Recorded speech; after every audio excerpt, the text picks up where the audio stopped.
ये कहानी आज से 27 साल पहले की है। 12 साल की बच्ची के साथ गैंग रेप होता है। फिर वो 14 साल की उम्र में गर्भवती हो जाती है। गैंग रेप के बाद एक बेटा पैदा होता है। वो बेटा 25 साल का हो जाता है और कोर्ट से अपनी माँ को न्याय दिलाने के लिए FIR लिखवाता है। अगर आप कहानी पूरी सुन सकने की हिम्मत रखते हैं तभी सुने, नहीं तो यहीं से आप वीडियो बंद कर दें। हर रोज की तरह सुबह धीरे धीरे शाम की ओर बढ़ रही थी। आज कुछ ऐसा होने वाला था जिसके लिए इस शाम को हमेशा याद रखा जाएगा।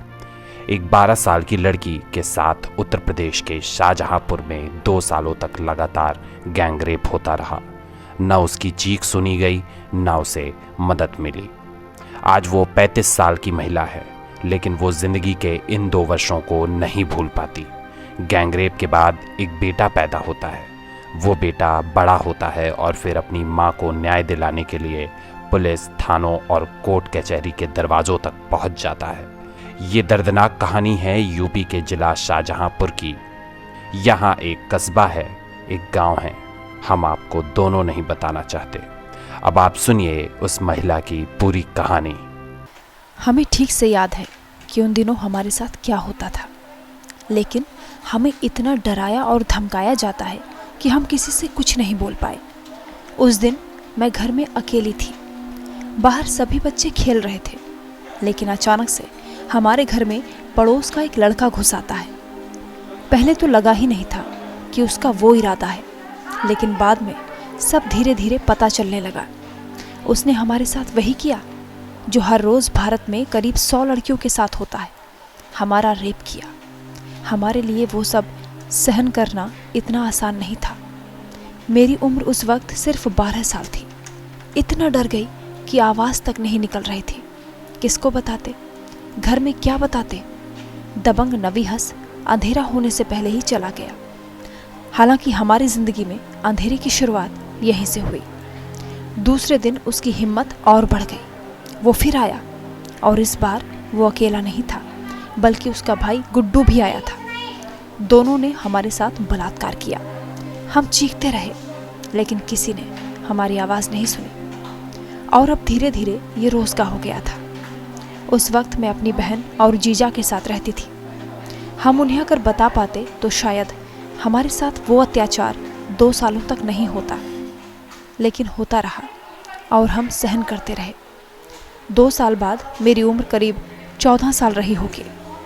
घर में चर्चा होने लगी कि गुड़िया पेट से है। हमारे कुछ समझ में नहीं आ रहा था, लेकिन पता चल गया था कि गैंगरेप के बाद गर्भवती हो चुकी हूँ। गैंगरेप करने वाले दोनों भाई फरार हो गए। मामला बाहर आया तो मेरा बाहर निकलना मुश्किल हो गया। जब तक घर वालों को पता चलता तब तक इतनी देर हो चुकी थी कि डॉक्टर अबॉर्शन करने से इनकार कर देता है। आप अंदाज़ा लगा सकते हैं कि एक लड़की के साथ क्या हुआ होगा। हमें कुछ भी समझ में नहीं आ रहा था। मेरी उम्र तब 14 साल थी। चारों तरफ बातें बन रही थी और कुछ भी नहीं। लेकिन दोनों आरोपियों का कुछ नहीं होता। नाबालिग के साथ 2 सालों तक गैंग रेप करने वाले नवी हसन और गुड्डू भाई मोहल्ले में ही घूमा करते थे। इन सब के बाद भी दोनों कोशिश करते रहे। फिर धीरे धीरे मैं एक बेटे को जन्म देती हूँ। जन्म के बाद ही हमसे हमारा बेटा छीन लिया जाता है। लेकिन मन कर रहा था कि बेटा कहाँ है, एक बार देख लेते। लेकिन हमारी उम्र और घटना को देखते हुए घर वालों ने हमारे बेटे को किसी को गोद दे दिया था। धीरे धीरे हम भूलने की कोशिश करते रहे, लेकिन हमारे जख्म इतने गहरे थे कि हम उसे भर नहीं पाते थे। धीरे धीरे ज़िंदगी आगे बढ़ रही थी और फिर अचानक सन 2000 में मेरी शादी हो गई। मैं अपने ससुराल चली जाती हूँ। मुझे शादी के बाद एक बेटा पैदा होता है। 2003 या 2004 में हमारे पति को भी पता चल जाता है कि हमारा एक और बेटा है जो शादी के पहले गैंगरेप के कारण पैदा हुआ था। एक बार फिर जिंदगी रुक जाती है। हमारे पास किसी सवाल का जवाब नहीं होता। हमारे पति हमसे और हमारे बच्चे से नफरत करने लगते हैं। हमें घर से निकाल दिया गया। हमारी ज़िंदगी में कुछ सालों की खुशियों के बाद फिर से नर्क लौट आया। इधर हमारे बेटे के साथ जो हो रहा था वो सहन करने लायक नहीं था। अब आप उसकी कहानी सुनिए। लखनऊ में जिस व्यक्ति ने रेप के बाद जन्मे लड़के को गोद लिया था, वो अचानक 10 साल बाद अजीब हरकतें करने लगा। उस लड़के को बताने लगा कि आपके माँ बाप कोई और हैं, इसलिए आप अपने पापा के पास जाएं। लड़के को सिर पर छत देने वाला ही माँ का पता बताता है। लड़का, जिसकी उम्र उस वक्त मात्र 10 साल थी, वो पता करते करते अपनी माँ के पास पहुँच जाता है। माँ से बाप का नाम पूछता है। उसकी माँ उसे जवाब नहीं दे पाती। ऐसे ही हर रोज़ माँ और बेटे में सवाल जवाब होता है, लेकिन 15 साल तक माँ ने अपने बेटे को कुछ भी नहीं बताया, जो उसके साथ साल 1994 में होता है।